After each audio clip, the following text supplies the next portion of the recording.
تو اپنی حاجت کو پوری کرانے کا طریقہ میں بتا رہا ہوں. 2 رکعت نفل پڑھیے، اس کے بعد اللہ سے مانگیے. مانگنے کے ادب بھی بتا دیتا ہوں، حالانکہ اس میں نہیں ہے لیکن بتا دیتا ہوں ادب کیا ہے مانگنے کا، ورنہ یہ ادب بھی ہم بھول جاتے ہیں. آپ صلی اللہ علیہ وسلم نے ایک بار دیکھا، ایک شخص آیا، اس نے 2 رکعت نماز پڑھی، اس کے بعد اس نے دعا مانگی اور چلے گیا. آپ نے کہا اس کی قبول نہیں ہوئی. پھر ایک شخص آیا، 2 رکعت نماز پڑھی، اس کے بعد اللہ کی حمد و ثنا کی، اللہ کے رسول پر درود بھیجا اور پھر دعا کی. آپ نے کہا قبول ہو گئی.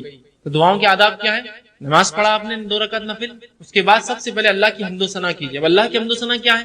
کوئی بھی سورہ فاتحہ پڑھی حمد و ثنا ہے، سورہ اخلاص پڑھی حمد و ثنا ہے، تعریف کیجیے اللہ کی، آیت الکرسی پڑھی حمد و ثنا ہے. خاص الفاظ کوئی ثابت نہیں، رسول اللہ جو پڑھنا چاہے پڑھی، ہوگی حمد و ثنا. رسول پر درود کیا ہے؟ اللہم صلی علی محمد، درود ابراہیم پڑھ لیجیے. پھر کہیے اپنی دعا، اے اللہ میرا فلاں فلاں مسئلہ فلاں مسئلہ فلاں مسئلہ فلاں مسئلہ، ایسی دعا کی. اور اس میں بھی یہ دعا کیا کیجیے ہمیشہ، ورنہ ایسا نہ ہو کہ ہم اپنے بد دعائیں اپنے لیے مانگے دعا سمجھ کر. اے اللہ میرے لیے خیر اور بہتر ہو، اس دین کے لیے، میرے معاش کے لیے اور میری آخرت کے لیے، تو قبول کر. اس میں بھی اگر آپ جلد بازی کریں اللہ یہ ہونا ہی، تو کبھی کبھار دعا کی شکل میں بد دعا مانگتے اپنے لیے، تو ہم سمجھ رہے ہیں یہ بہتر ہے، کل کو پتا چلا نقصان دیتی. ایسی دعا کیجیے، اللہ اگر میرے دین کے لیے، معاش کے لیے، آخرت کے لیے عافیت ہو، اچھا ہو تو نزدیک کر، مجھے اس سے نزدیک کر، یا اگر میرے دین اور معاش اور آخرت کے لیے برا ہو تو اس سے مجھے، ایسی دعا کیجیے. ورنہ کبھی ہم دعائیں تو مانگتے اللہ کو، لیکن درجے تو بد دعائیں رہتی اپنے لیے. ہم کو تو نہیں معلوم ہے اچھا ہے برا ہے، بس مانگ رہے یہی چھوڑنا. جب دے دیتا ہے تو پھر بولتے ہیں یار میرے ساتھ ایسا کیوں ہوا. تو آپ نے ضد ایسی کی، آپ بہتر انداز سے اللہ سے مانگتے. تو اس کے ادب کیا ہے؟ اللہ کی حمد و ثنا، رسول اللہ پہ درود، اور اپنی حاجت کا پھر اللہ کے سامنے رکھنا اور اللہ کو اس معاملے میں سپرد کر دینا. تو بہتر جانتا ہے، میں تو مانگ رہا ہوں، بہتر ہے تو مجھے دے دے، اگر میرے لیے چیز بہتر نہیں تو مجھ سے دور کر دے. ٹھیک. اور دعاؤں کو پکے الفاظ میں مانگنا چاہیے، یہ بھی ایک ہم سے غلطیاں ہوتی ہیں. رسول اللہ فرماتے دعاؤں کو پکے الفاظ میں مانگو. اے اللہ تو یہ چاہے تو ایسا کر دے نہیں مانگنا. اللہ کو کون، اس کے اوپر کون ہے جو اس کو چاہے گا؟ اللہ کے اوپر کوئی اتھارٹی جو تو چاہیں گا تو اس کی، اللہ اگر بہتر ہے تو یہ میرے لیے کر دے. پکے الفاظ، سمجھے؟ رسول اللہ فرمایا دعائیں پکے الفاظ میں کیا کرو، کچے الفاظ میں نہیں. اے اللہ اگر تو بہتر سمجھے تو کر دے. کیوں؟ اللہ کو معلوم ہے کیا بتا، اگر اللہ بہتر ہو تو کر دے، تو بہتر سمجھے تو کر دے. کیوں؟ بہتر ہو تو کر دے، بہتر نہیں ہے تو مت کر. پکا الفاظ، کچے الفاظ مت ادا کیجیے، ایسے الفاظ مت ادا کیجیے ڈاماڈول والے ہو. یہ تو اللہ کے اوپر رسول اللہ فرماتے تو حاکم تھوڑی ہے جو طے کرے گا. تو چاہے تو، چاہت کیا ہے؟ اللہ تو سمجھے بہتر تو کر دے، نہیں سمجھے بہتر تو میرے لیے برا ہے تو دور کر دے مجھ سے. رسول اللہ دعائیں پکے الفاظ میں مانگا کرو، یہ مت کہا کرو تو چاہے تو فلاں، تو چاہے تو اللہ کے اوپر کوئی تو اتھارٹی ہے جو اس کی چاہت اور نہیں چاہت. پکے الفاظ میں اللہ بہتر ہو تو کر دے، نہیں بہتر ہے تو دور کر دے، بس ختم. ایک دم بہترین الفاظ، پکے الفاظ، کچے الفاظ میں نہ کرے. ٹھیک. تو یہ بھی دعاؤں کے بہرحال کوئی موقع ملا تو افضل عبادتیں جس میں نماز شامل ہے اور اسی طرح طواف شامل ہے، یہ بغیر طہارت کے، بغیر غسل اور بغیر اس کے بعد وضو کے نہیں ہو سکتی ہے.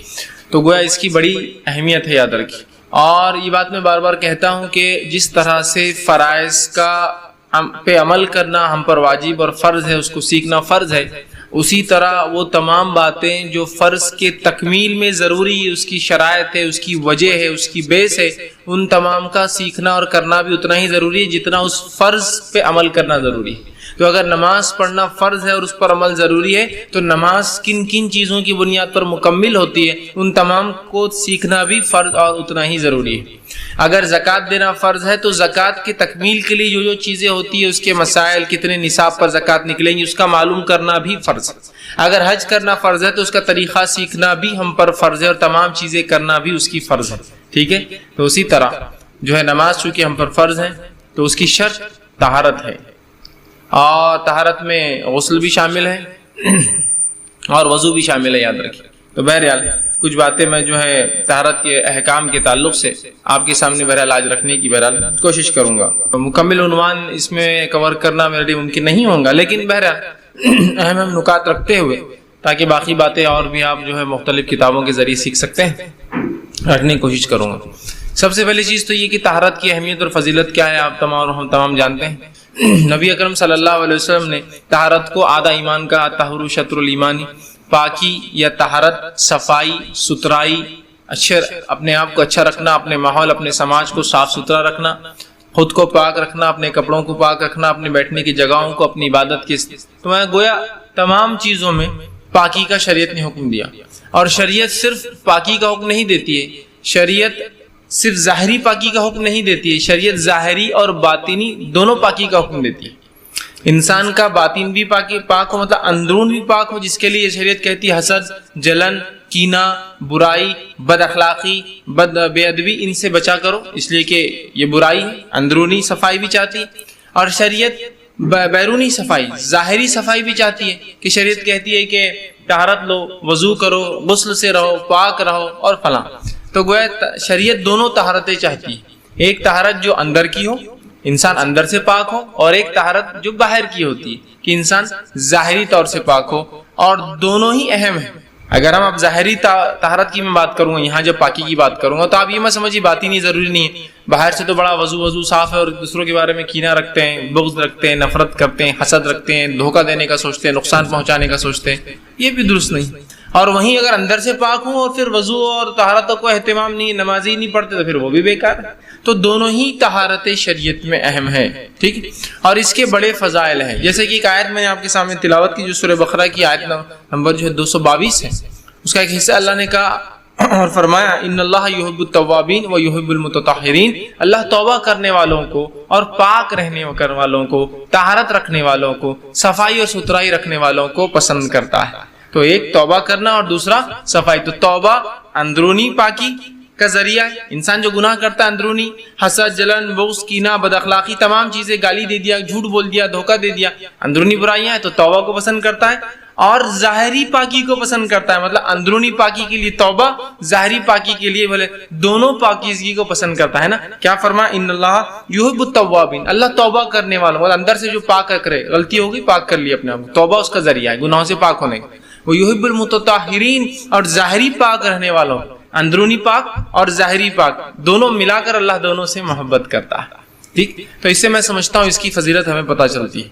لیکن آج ہم اس سماج میں دیکھتے ہیں کہ جہاں ہم رہتے ہیں مسلمان پاکیزگی سے بہت دور ہے، دونوں ہی قسم، اندرونی پاکیزگی اور ظاہری جو ہے باہر کی پاکیزگی، دونوں سے بہت دور ہوتے ہیں۔ مطلب یہ کہ نہ اندر کا ہم صاف رکھنے کی سوچتے ہیں، ٹھیک، اور نہ ہی ظاہری پاکیزگی ہماری نظر آتی۔ کچھ حد تک اگر ظاہری پاکیزگی ہم اپنے گھر کے حد تک یا اپنے جسم کی حد تک کر بھی لیتے ہیں، تو باقی جگہ ہمارا کوئی ایمفسائز، کوئی اہمیت نہیں ہوتی ہے۔ جیسا کہ میرا گھر صاف ہے تو میرے گھر کا کچرا میرے گھر کے بالکل سامنے ہوتا ہے، تو یہ کون سی پاکیزگی کہ اپنی جگہ کو تو پاک کرو اور اپنے گھر کے سامنے لوگوں کو تکلیف پہنچاؤ۔ یا میرا گھر تو بہت صاف ستھرا ہوتا ہے، جس کے اندر روز واشنگ ہو رہی ہے، لیکن اس کا گندا پانی جو ہے سامنے سڑک پر آتا ہے، جس کے ذریعے کئی لوگ بے طہارت گندگی میں، اور ان کی طہارت خراب ہوتی ہے، صفائی خراب ہوتی ہے، اس کی مجھے کوئی فکر نہیں ہوتی۔ تو ایسا نہیں، ہمیں اپنے نفس کو، اپنے گھر کو، اپنے محلوں کو، ہمارے سماج کو، ہماری بستیوں کو، ہمارے شہروں اور ملکوں کو ہمیں پاک رکھنا ہے، یاد رکھیں۔ اس لیے کہ ہمارا دین اس کی تعلیم دیتا ہے، دین اس کی تربیت دیتا ہے، دین بار بار اس کے بارے میں ہمیں جو ہے متوجہ کراتا ہے، ہمیں اس کا حکم دیتا ہے، یاد رکھیں، ٹھیک ہے۔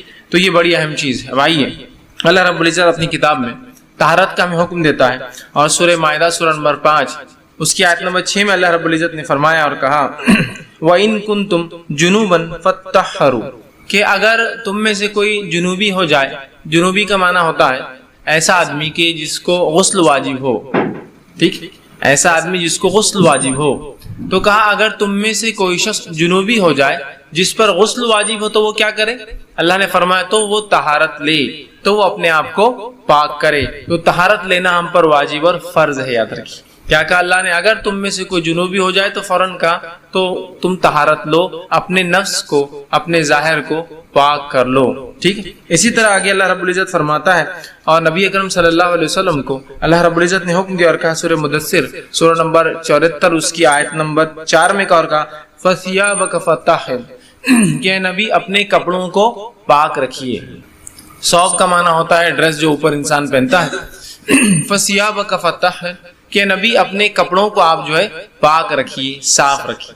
پہلی آیت میں جنابت کے تعلق سے کہا اگر جنوبی ہو تو پاک کر لو، دوسری آیت جو ہے کپڑوں کے تعلق سے، مطلب جہاں جنابت کی وجہ سے ہمارا غسل وہ ہوتا ہے اس سے بھی ہم پاک ہو جائیں گے، اور اس کے علاوہ جو کپڑے لباس ہم پہنتے ہیں وہ لباس بھی ہمارا پاک اور صاف ہونا، یاد رکھیے، یہ شرط ہے شریعت کے اندر، ٹھیک۔ اب اسی طرح تیسری جگہ جو آیت میں نے آپ کے سامنے تلاوت کی، اللہ رب العزت سورہ بقرہ سورہ نمبر 2 آیت 222 میں فرماتا اور کہتا ہے ان اللہ یحب التوابین و یحب المتطہرین، اللہ تعالیٰ جو ہے توبہ کرنے والوں کو، اور اسی کے ساتھ ساتھ فرمایا طہارت رکھنے والوں کو، مطلب جو ہے جو توبہ کرتے ہیں، مطلب اندرونی جو ہے برائیاں جو ہوتی ہے اس کو پاک کرتے ہیں، اور ظاہری اعتبار سے جو ہے وضو کرتے ہیں، غسل کرتے ہیں، ان کو پسند کرتا ہے۔ اسی طرح نبی اکرم صلی اللہ علیہ وسلم فرمایا، سنن ابو داؤد کی روایت ہے، اور طہارت کے تعلق سے فرمایا کہا مفتاح الصلاۃ الطہور، کہ نماز کی چابی طہارت ہے، مطلب غسل اور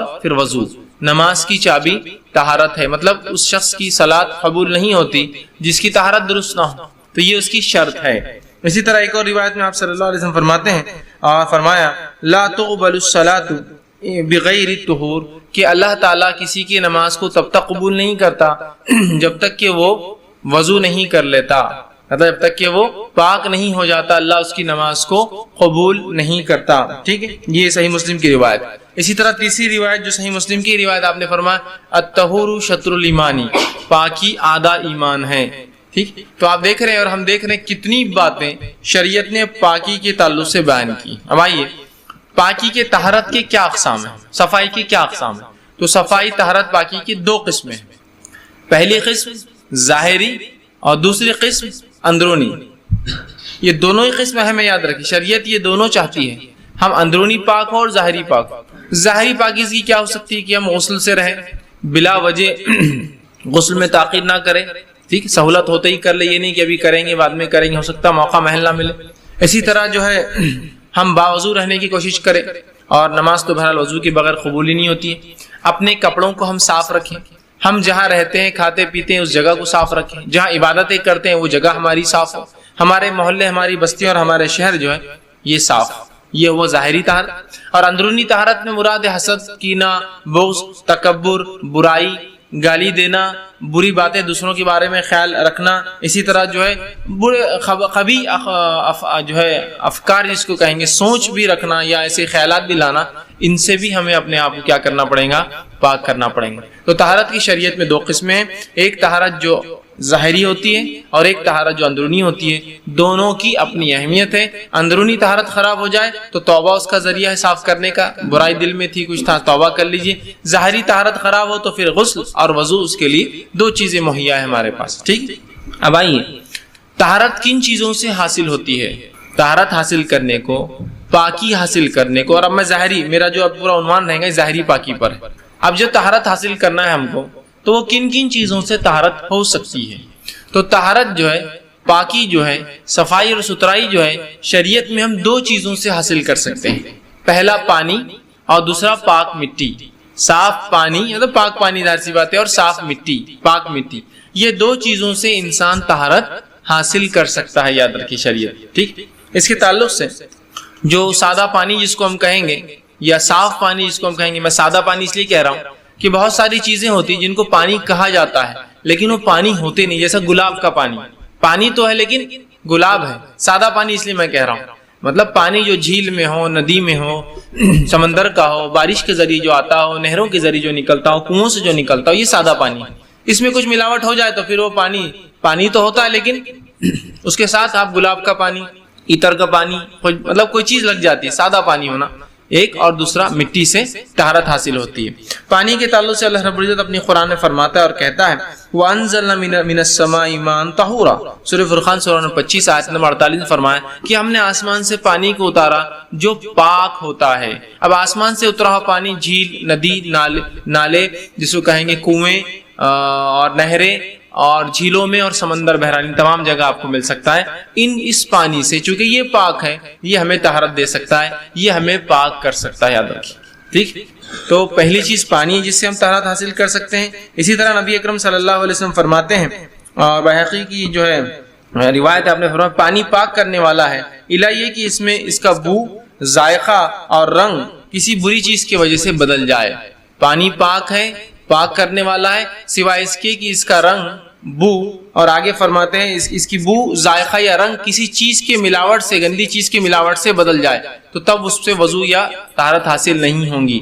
ایسا پانی جس کا رنگ مکمل بدل جائے، جو پانی کہلانے لائق نہ ہو، بو تبدیل ہو جائے، مطلب پانی عموماً کوئی بو نہیں دیتا، ایسی تبدیلی آئے جو غیر فطری ہو، جیسا پانی میں گھاس آنے سے ایک بو ہوتی ہے لیکن اس سے کوئی فرق نہیں پڑتا ہے، غیر فطری اتنی کوئی چیز مل جائے کہ اس کی خوشبو تبدیل ہو گئی، ٹھیک ہے. اسی طرح جو ہے اس کا جو ہے ذائقہ اگر تبدیل ہو جائے، ذائقہ تبدیل مطلب کوئی چیز کی ملاوٹ ایسی ہو جائے کہ اب وہ پانی کہلانے لائق نہیں ہے، آپ بول سکتے پانی لیکن گندا پانی، گندگی زیادہ ہے اس لیے گندے کا لفظ ساتھ اٹیچ ہو گیا اسے، تو پھر ایسی 3 اگر چیزیں بدل جائے تو پھر پانی پانی نہیں رہے گا اور اس سے طہارت جو ہے نہیں حاصل ہو سکتی، ٹھیک ہے.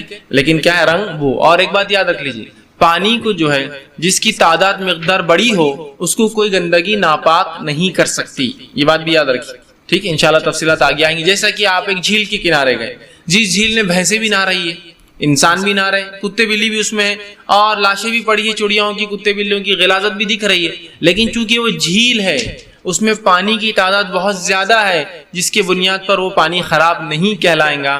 آپ صلی اللہ علیہ وسلم فرمایا خلتین سے زیادہ اگر پانی ہو تو اس کو کوئی ناپاک نہیں کر سکتی، سوائے اسی کی ناپاکی زیادہ اور پانی کم ہو جائے، ٹھیک ہے. خلتین کا معنی ہے ایک قلہ جو ہوتا تھا نبی اکرم صلی اللہ علیہ وسلم کے زمانے میں، ایک ڈرم ہوتا تھا، رنجن ہوتا تھا جس کو قلہ کہتے تھے عربی میں، اور ایک قلے کے اندر 275 لیٹر پانی آتا تھا. تو آپ نے فرمایا خلتین مطلب 2 قلے، مطلب 275 جمع 275 550 لیٹر سے زیادہ اگر پانی ہو جائے تو کوئی چیز اس کو ناپاک نہیں کر سکتی. اب بہت لوگ سوال کرتے پانی میں چھپلک گر گئی مر گئی تو، لیکن اگر خلتین سے زیادہ ہے ناپاک نہیں ہوتا. 550 لیٹر سے زیادہ ہے پانی ناپاک نہیں، اس لیے کہ یہ پانی کی وہ کوانٹٹی ہے 550 لیٹر جس کے اندر کوئی چھوٹی موٹی چیز اشیاء گر جائے تو اس سے پورا پانی خراب نہیں ہوتا، چونکہ وہ ڈائلیوٹ ہو جاتی ہے، وہ چیز سمجھ رہے بات کو، وہ ڈائلیوٹ ہو جاتی ہے اس کی غلاظت، ٹھیک ہے. تو بہرحال قلتین سے زیادہ پانی ہو تو آپ جیسا جھیل کے کنارے آپ اب بھینسے تو آپ بولتے نہیں بھائی میں تو بھینسے میں وضو نہیں کر سکتا، اب جھیل میں تو میں سمجھتا ہوں قلہ تو کوئی بات ہی نہیں ہے، اتنا زیادہ پانی ہوتا ہے کہ مطلب جس کو کہیں گے thousands and millions of litre ہوتا ہے، تو وہاں کیا آپ ناپاکی کا مسئلہ. ہاں ظاہری جو ہے اس کو ہٹا دیجئے تو اس کے آگے والے حصے میں آپ اپنا وضو کیجئے، جا کر غسل کی ضرورت ہے غسل کی، ٹھیک ہے. تو پانی جو ہے پاک ہے، پاک کرنے والا ہے، سوائے اس کے کہ اس کی بو، رنگ اور جو ہے اس کا ذائقہ کوئی چیز بدل دے، ٹھیک. مطلب اب خلتین پانی ہے اور اتنی ہی کوانٹٹی میں غلاظت مل گئی جس سے اس کے رنگ بو بدل گیا تو پھر ضرورت نہیں اس کو استعمال کی، ہوتا ہے نا کبھی ایسا، ٹھیک. اب اسی طرح دوسری چیز جس سے ہم پاکی حاصل کر سکتے ہیں وہ چیز ہے پاک مٹی، پاک مٹی، ٹھیک ہے. اور پاک مٹی سے مراد یہاں دھول ہے، یاد رکھیے دھول ہے، مٹی یا وہ چیز جو گیلی نہ ہو، کیونکہ جب گیلی ہو جائیں گے تو کیچڑ ہو جائیں گا، مٹی نہیں کہلائیں گی وہ چیز، ٹھیک ہے. پاک مٹی کا قصد کرو. اور اللہ رب العزت نے اس تعلق سے نبی اکرم صلی اللہ علیہ وسلم فرماتے ہیں، مسند احمد کی روایت، زمین میرے لیے سجدہ گاہ اور پاک کرنے والی بنائی گئی ہے. زمین اس امت کے لیے سجدہ گاہ اور پاک کرنے والی چیز بنائی گئی ہے. اور اس بات کے تعلق سے رسول اللہ نے ایک دوسری روایت میں فرمایا کہ 2 چیزیں ایسی جو مجھے دی گئی یا اس امت کو دی گئی جو پچھلی امتوں میں نہیں تھی، ٹھیک ہے. پہلی چیز یہ کہ میرے امت کے لیے مٹی کو باعث طہارت بنا دیا گیا. پچھلی امتوں میں کچھ بھی ہو جائے آپ کو وضو فرض تھا، پانی کے ذریعے غسل اور وضو کرنا فرض تھا، مٹی کا نہیں تھا. اور دوسری چیز جو میری امت کو دی گئی جو پچھلی امتوں میں نہیں تھی وہ یہ تھی کہ میری امت کے لیے ساری زمین سجدہ گاہ بنائی گئی اور پچھلی امتوں کے لیے ایک مخصوص مقام اللہ طے کرتا تھا اور وہیں آ کے نماز پڑھنا پڑتی تھی ساری زمین.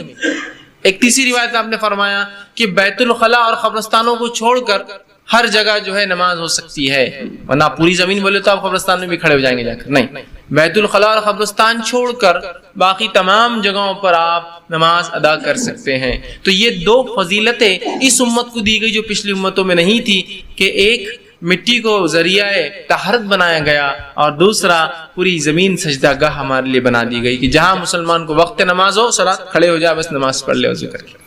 دوسرا اللہ رب العزت قرآن میں فرماتا ہے سورہ نساء سورہ نمبر 4 آیت نمبر اس کی 43 میں، اور فرمایا فَلَمْ تَجِدُوا مَاءً فَتَيَمَّمُوا صَعِيدًا طَيِّبًا. اگر تم میں سے کوئی شخص اپنے بیویوں سے ملا ہو، رفع حاجت پیشاب پاخانے کو جا کر آیا ہو، اور اس کے بعد اللہ فرماتا ہے فَلَمْ تَجِدُوا مَاءً، پھر تم کو پانی نہ ملے تو پھر کیا کرو، فَتَيَمَّمُوا صَعِيدًا طَيِّبًا، تو پھر تم پاک مٹی کا قصد کرو. صعیدًا طیبًا کا لفظ یاد رکھیے. اور پاک مٹی وہی ہوتی ہے جو سوکھی ہوتی ہے. گیلی مٹی پر شک ہے کہ کس چیز کی وجہ سے وہ گیلی ہوئی، ٹھیک ہے. تو پاک مٹی سے مراد سوکھی ہوئی مٹی، اور مٹی ہو یاد رکھیں، آپ پتھر پر ہاتھ مار لیں گے، آپ ریت پر ہاتھ مار لیں گے، ٹھیک ہے. اور سب سے بہترین ذریعہ ہے آپ سوکھی مٹی لائے، سوکھی مٹی پاکی ہوتی کبھی بھی، چھان لے، جو مٹی نکلی وہ بہترین ہو جائیں گے. یا کچھ نہ ہو تو گھروں میں دھول جمع ہوتی جس جگہ، دھول پر آپ کو ہاتھ مارنا پڑیں گا، اس لیے کہ وہاں مٹی ہوتی. ٹھیک ہے، مٹی پر ہاتھ مارنا انشاءاللہ طریقہ آگے لوں گا میں، غسل کا، وضو کا اور تیمم کا، اس میں تفصیلات آئیں گی. لیکن طہارت دو چیزوں سے اس امت کو حاصل ہوتی ہے، پہلا پانی سے، ٹھیک ہے، اور دوسرا پاک مٹی سے. پاک پانی، سادہ پانی، پاک مٹی سے ہمارا جو ہے تیمم ہوتا ہے. کیچڑ پہ یاد رکھیے اعتماد نہیں کر سکتے ہم، اس لیے کہ وہ گیلا ہوتا ہے. اسی طرح تیمم کے تعلق سے جو لوگوں کو شک ہوتا ہے کہ جیسا آپ مثال کے طور پر نماز کا وقت ہوا، پانی نہیں ملا، تیمم کے لیے آپ گئے، آپ نے تیمم کر لیا، آپ تیمم کر کے آ گئے، نماز وہ ہو گئی، اس کے بعد آپ کو پانی میسر آ گیا، تو لوگ سمجھتے ہیں یار پچھلی نماز نہیں ہوگی اپنی، اب پھر سے نماز کے لیے چلو وضو کر لو، تیمم کر لو. دیکھیے ایسا نہیں ہے، جو عبادت جس حالت میں ہو گئی وہ ہو گئی. مثال کے طور پر کل تک میں زکوٰۃ کا لائق نہیں تھا، میرا نصاب کو مال نہیں پہنچتا تھا، اب یہ سال پہنچا تو کیا میں پچھلے سال کا بھی ارادہ کر لوں کہ نہیں پچھلا بھی دے دیتا ہوں کچھ نکال کے؟ ضرورت ہی نہیں ہے اس کی. آپ تب جس حالت میں تھے اس حالت کو شریعت کاؤنٹ کرتی ہے آپ. تو اب جب جس حالت میں آپ نماز کے لیے جا رہے تھے تب پانی نہیں ملا، آپ نے تیمم کر لیا، آپ کی وہ نماز ہو گئی، اب دہرانے کی اس کو ضرورت نہیں ہے، یاد رکھیے. ٹھیک ہے، اس لیے کہ نبی اکرم صلی اللہ علیہ وسلم، صحیح بخاری کا ایک واقعہ ہے کہ جو ہے معاف کرنا ترمذی کی روایت ہے، کچھ صحابہ کو یہ ہوا کہ کیا جب ہم تیمم سے وضو کر لیتے ہیں، مطلب طہارت حاصل کر لیتے ہیں، نماز پڑھ لیتے ہیں، تو اس کے بعد پانی مل جائے تو کیا پھر ہم کو دہرانا پڑے گا؟ جیسا 2-4 دن ہو گیا عرب کا اس ماحول میں، 2-4 دن ہو سکتا پانی نہ ملے.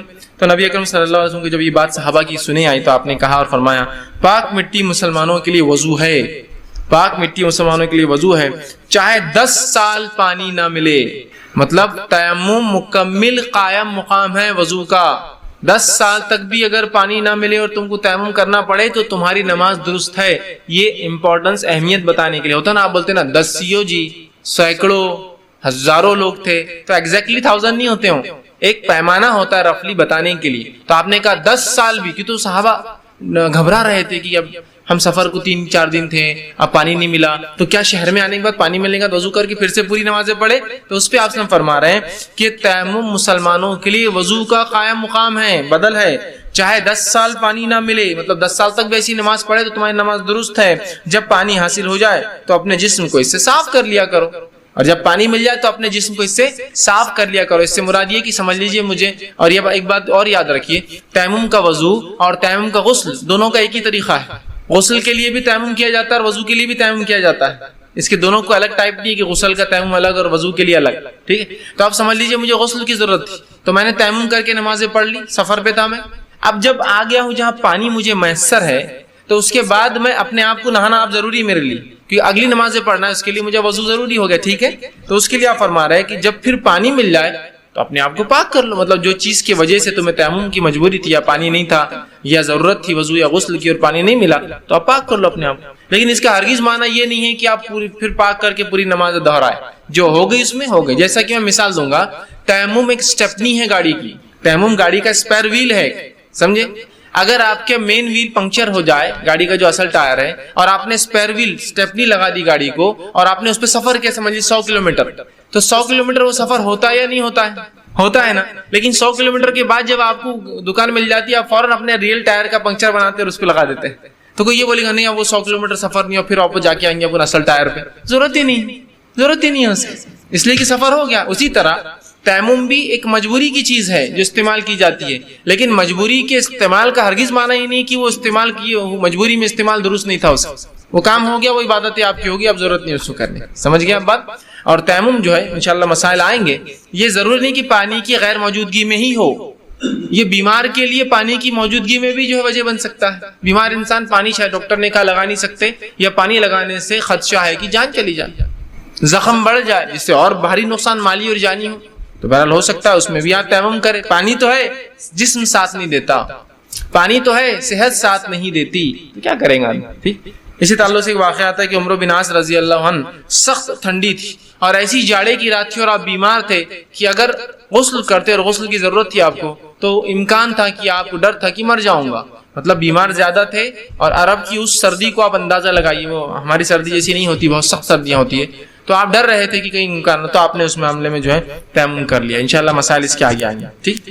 اب آئیے نجاست جو ہے وہ کیا ہوتی ہے، گندگی کیا ہوتی ہے. تو گندگی دیکھیے، ہر وہ چیز جو، یا نجاست کے اقسام جس کو کہیں گے ہم، وہ ہوتی ہے جو انسانی جسم سے نکلتی ہے، جس کو عام زبان میں کہوں گا پیشاب اور پیخانے کے ذریعے سے نکلنے والی چیز نجاست ہے یا آپ کو ناپاک کر دیتی ہے. دونوں باتیں ہوتی ہیں. کچھ چیزوں کا نکلنا یا وہ چیز خود بذات ناپاک ہوتی ہے اور کچھ چیزوں سے نکلنے سے جسم ناپاک ہوتا ہے. پورے اس کو آپ نہیں کہہ سکتے کہ وہ ناپاک ہے. سمجھ رہا؟ تو پیشاب اور پیخانے کے ذریعے سے کوئی چیز نکل جائے یہ ناپاکی ہے. اسی طرح خون اور پیپ کا جسم سے نکلنا یہ ناپاکی ہے. ٹھیک. اسی طرح جو ہے حرام جانوروں کے پیشاب پیخانہ یہ ناپاکی ہے. حرام جانوروں کا گوبر یا لیت جو سوکھا ہوا بھی ہو یہ ناپاکی ہے. ان کی جلد ان کے جسم سے نکلی ہوئی چمڑیاں وہ ناپاک ہے. ہاں حلال جانوروں کی جلدیں جن کو رنگت دے دی جاتی صاف کیا جاتا ہے وہ تو حلال استعمال, لیکن حرام جانور تو یہ تمام چیزیں ہم کہہ سکتے ہیں یہ پلید ہے اور ناپاکی ہے. تو ان کے نکلنے سے ہمارے لیے اس کو دھونا صاف کرنا واجب ہو جاتا ہے. سمجھ رہے آپ بات کو کہ خون نکل گیا پیپ نکل رہا ہے تو ناپاکی. اب آپ کے لیے طہارت مطلب اس کو صاف کرنا. میں یہ نہیں کہہ رہا ہوں وضو غسل ٹوٹتا ہے نہیں ٹوٹتا وہ ایک الگ مسئلہ, لیکن وہ ناپاکی ہے اس کو ضائع کرنا پڑے گا. حرام جانوروں کی پیشاب یا پیخانہ جسم پہ لگ جائے اب آپ کو صاف کرنا ہوگا اس لیے کہ وہ ناپاکی ہے. سمجھ رہا؟ یا شرمگاہ سے دونوں طرف سے کچھ نکل جائے تو ناپاکی, اب اس کو آپ کو صاف کرنا ہوگا. کچھ کے نکلنے سے غسل ٹوٹتا ہے اور کچھ کے نکلنے سے صرف وضو ٹوٹتا ہے. ٹھیک. تو یہ ناپاکیاں ہیں. ٹھیک. تو یہ تمام چیزیں ناپاکی میں شمار ہو سکتی ہیں. اسی طرح اب جب طہارت کی ہم بات کر رہے ہیں تو اب رفع حاجت پیشاب یا پیخانے کو جانے کی کچھ مسائل بھی ہم دیکھ لیتے ہیں, کچھ باتیں, تاکہ وہاں بھی طہارت کرنا ہے تو طہارت کن چیزوں سے ٹوٹتی ہے اور پھر اس کو کیسے کیا جاتا ہے. میں دونوں باتیں رہوں. جیسے میں نے وضو کی بات کی تو وضو ٹوٹنے کے بعد کب ٹوٹتے ہیں؟ رفع حاجت سب سے ایک عام چیز ہے. پیشاب پیخانے کو جانا سب سے بنیادی وجہ ہے ہمارے وضو کے ٹوٹنے کی. پھر میں غسل کا جب مسئلہ لوں گا تو پھر غسل کب ٹوٹتا ہے اور پھر اس کا طریقہ, اور وضو کب ٹوٹتا ہے اور پھر اس کا طریقہ, وہ انشاءاللہ ایک کے بعد ایک آتا جائیں گا. تو اب نجاست کو زائل, نجاست کو نکالنے کے لیے جو ہے رفع حاجت ہمارے لیے ضرورت پڑتی ہے. جسم سے پیشاب پیخانہ جو نکلتا ہے یہ ہمارے جسم کی صحت کی تندرستی کے لیے ضروری بھی ہے, لیکن اس کے نکلنے سے انسان کا وضو ٹوٹ جاتا ہے. یاد رکھیں. تب ان کے کیا ادب ہے اور ان میں کیسی طہارت لی جائے, اس کے بعد غسل, اور اس کے بعد انشاءاللہ اور بھی چیزیں میں رکھوں گا آپ کے سامنے. آئیے تو سب سے پہلے ہم دیکھیں گے رفع حاجت پیشاب یا پیخانے کو آپ کو جانا ہے, قضاء حاجت جس کو کہیں گے, تو کن باتوں کو ذہن میں رکھنا آپ کے اور میرے لیے ضروری ہے, ورنہ ان چیزوں میں ہم بڑی بد احتیاطی کرتے ہیں اور بہت ساری گندگی اور پتہ نہیں کیا کیا مسئلے بیماریاں اور پریشانیاں یہ صرف ان چیزوں کو احتیاط نہیں کرنے سے ہوتی. معلوم ہاتھ بغیر دھوئے کے کھانا کھا لے رہے ہیں, پیشاب پیخانے میں پانی کی کوئی تمیز نہیں ہم تو فلاں کلچر سے متاثر ہے تو کوئی کاغذ استعمال کر رہا ہے نا, کوئی فلاں چیز استعمال کر رہا ہے. پانی میں نے کیوں کہا پانی اور مٹی صرف دو چیزیں پاک کر سکتی ہے, مطلب آپ کاغذ مت لائیے بیچ میں, آپ دوسری چیزیں مت لائیے بیچ میں, اصل یہی بنیاد ہے. لیکن ہم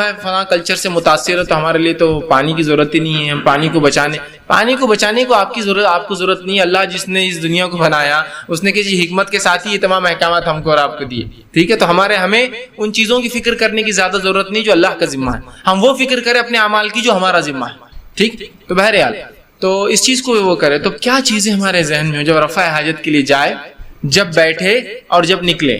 3 حصوں میں بات رکھوں گا آپ کے سامنے. جاتے وقت کی کیا احتیاط ذہن میں ہوں گی, بیٹھتے وقت کیا احتیاطیں ذہن میں ہوں گی, واپس آتے وقت کیا احتیاطیں ذہن میں ہوں گی. کچھ باتیں ہو سکتی ہے ایسا لگے کہ یار یہ تو تھوڑی بے شرمی ہے, بے شرمی نہیں ہے, یہ علم ہے اور یہ ضرورت ہے, یہ واجبات کی بات ہو رہی ہے. ٹھیک ہے. بہرحال چلیے آئیے. تو سب سے پہلی چیز کہ انسان جب رفع حاجت کو جائے, پیشاب یا پیخانے کے لیے جائے, تو انسانی نظروں سے دور جائے. نبی اکرم صلی اللہ علیہ وسلم کی تعریف سے روایت میں آتا جب آپ رفع حاجت کو جاتے تو بہت دور جاتے کہ ہم میں سے کوئی بھی آپ کو دیکھ نہیں پاتا. ایک روایت میں عبداللہ ابن مسعود رضی اللہ عنہ فرماتے ہیں میں رسول اکرم صلی اللہ علیہ وسلم کے ساتھ جب آپ بیت الخلاء کو جاتے, پیشاب یا پیخانے کی حاجت کو جاتے, تو میں پانی لے جایا کرتا. میں آپ صلی اللہ علیہ وسلم کے ساتھ بہت دور جاتا.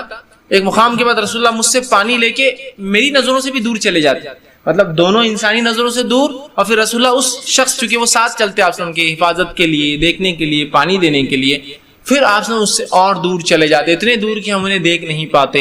ایک مرتبہ رسول اکرم صلی اللہ علیہ وسلم رفع حاجت کے لیے گئے, جیسا کہ آپ کی عادت اور سنت تھی, بہت دور نظروں سے چلے گئے, بڑی تیز آوازیں آنا شروع ہوئی, ہم سب گھبرا گئے کیا بات ہے. کچھ لوگ دوڑتے ہوئے یہاں آ گئے کہ بھائی کیا بات ہے رسول اللہ کہاں ہے, آوازیں آ رہی بہت, اور ہم کو ڈر ہوا کہ دشمن نے حملہ نہ کر دیا ہو, کوئی مسئلہ نہ ہو. لیکن ہمت تو کسی کی بھی نہیں ہو رہی تھی کہ آگے بڑھے, چونکہ رسول اللہ نے آواز ہم کو نہیں دی کیا ہو, اور ہم گھبراتے رہے. تھوڑی دیر بعد جب رکے تو رسول اللہ صلی اللہ علیہ وسلم آتے ہوئے دیکھے. ہم نے کہا اللہ کے رسول ہم تو بڑے گھبرا گئے تھے, کچھ آوازیں ہم نے سنی, ہم کو ڈر لگنے لگا کہ آپ کے ساتھ کچھ ہو نہ گیا ہو.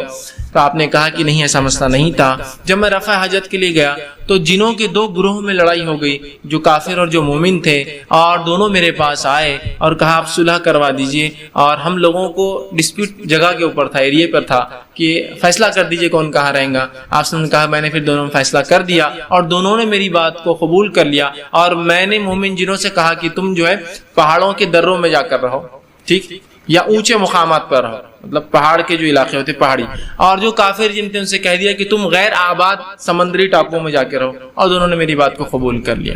بات سمجھ؟ تو یہاں بھی راوی کیا کہتے ہیں, رسول اللہ بہت دور چلے گئے تھے, ہم دیکھ نہیں پا رہے تھے, ہمیں آوازیں, ہم ڈر رہے تھے, لیکن رسول اللہ پتا تھا اتنے دور جاتے تھے, ہو سکتا بھاگنے تک وہاں پہنچ بھی نہ سکے, تو سوچا کہ انتظار کرنا زیادہ بہتر ہے. سمجھ رہے آپ؟ تو انسانی نظروں سے دور جانا ہے آپ کو, جب بھی آپ کو کرنا ہے. یہ بات تب کے لیے لاگو ہوگی جب آپ کھلے میں کر رہے ہیں, بند کے لیے لاگو نہیں, ورنہ بند اس میں بھی آپ دور کسی علاقے میں جائیں گے, وہاں ضرورت ہی نہیں, بند ہے.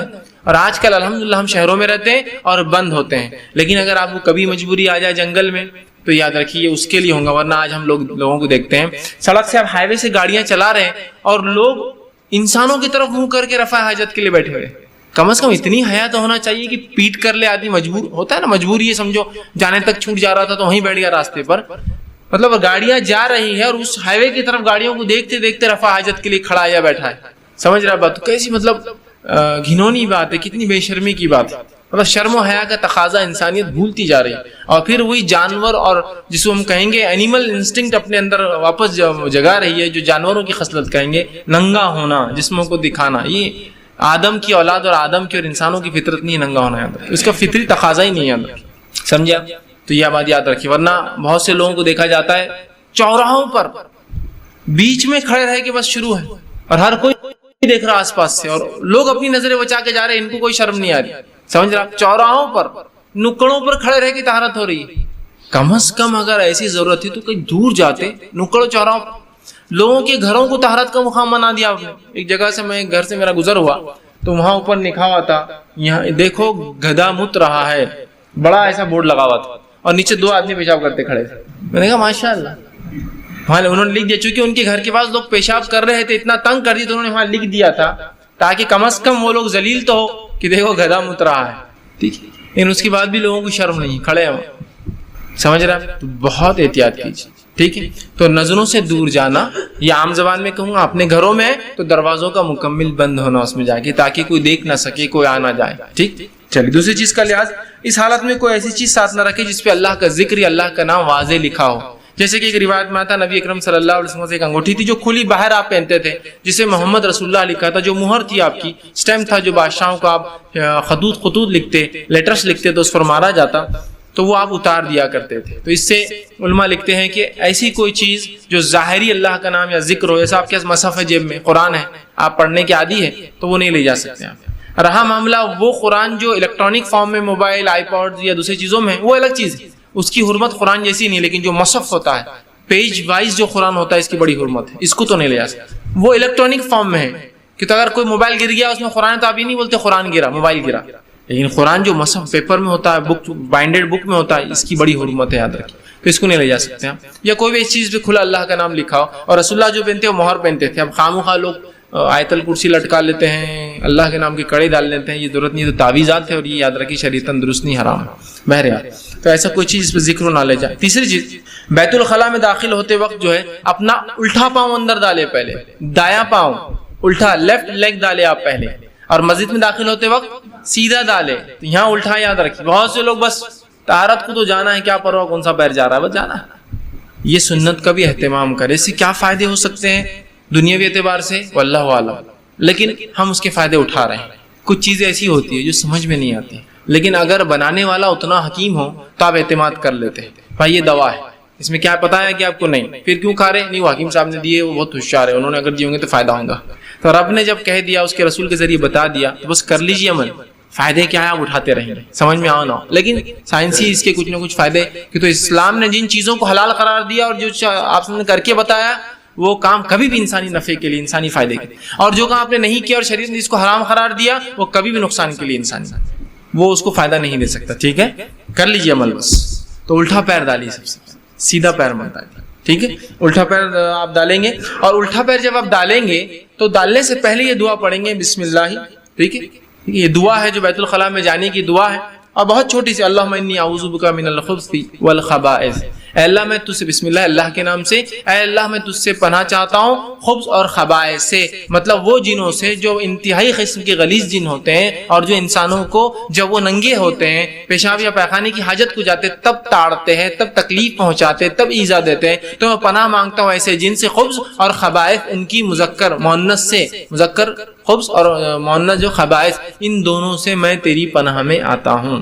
ٹھیک، کتنی آسان اور چھوٹی سی دعا ہے۔ لیفٹ لیگ ڈالیں گے اور اس سے پہلے دعا پڑھتے ہوئے آپ داخل ہوں گے۔ اگر آپ داخل ہو گئے اور پھر یاد ہے دعا بھول گیا تو آپ دل میں آپ پڑھ لیں گے، کہ تو زبان سے ادا کرنا تو حرام ہو جائے گا بیت الخلاء میں آپ، لیکن دل کے معاملے کو اللہ پکڑ نہیں کرتا ہے، جو خیالات دل میں آتے ہیں اللہ پکڑ نہیں کرتے، لیکن اچھا خیال یہ دعا ہی آئی ہے نا، دل میں پھر کر کے ہوتا ہے۔ ویسے لوگ جا کے ارے کیا کرو، دل میں، آپ زبان پہ لانا تو حرام ہے آپ کے لیے، چونکہ بیت الخلاء میں وہاں نہیں ہو سکتا، آپ دل میں آپ پڑھ لیجیے، ٹھیک ہے، تو آپ دل میں پڑھیں گے اس وقت، لیکن آپ زبان سے ادا کرتے پہلے اندر جو ہے داخل ہوں گے۔ اسی طرح چوتھی چیز، زمین سے قریب ہونے سے پہلے اپنے کپڑے کو نیچے یا اوپر نہ کرے، دونوں باتیں ہو سکتی ہیں۔ کچھ جگہ کپڑے لمبے ہوتے تو اوپر کرنا پڑتا ہے بیت الخلاء کو بیٹھنے کے لیے، اور کچھ جگہ کپڑے نیچے کرنا پڑتا ہے بیت الخلاء میں بیٹھنے کے لیے، ڈیپینڈ ہے کلچر کے اعتبار سے، ماحول کے اعتبار سے کیا لوگ پہنتے ہیں۔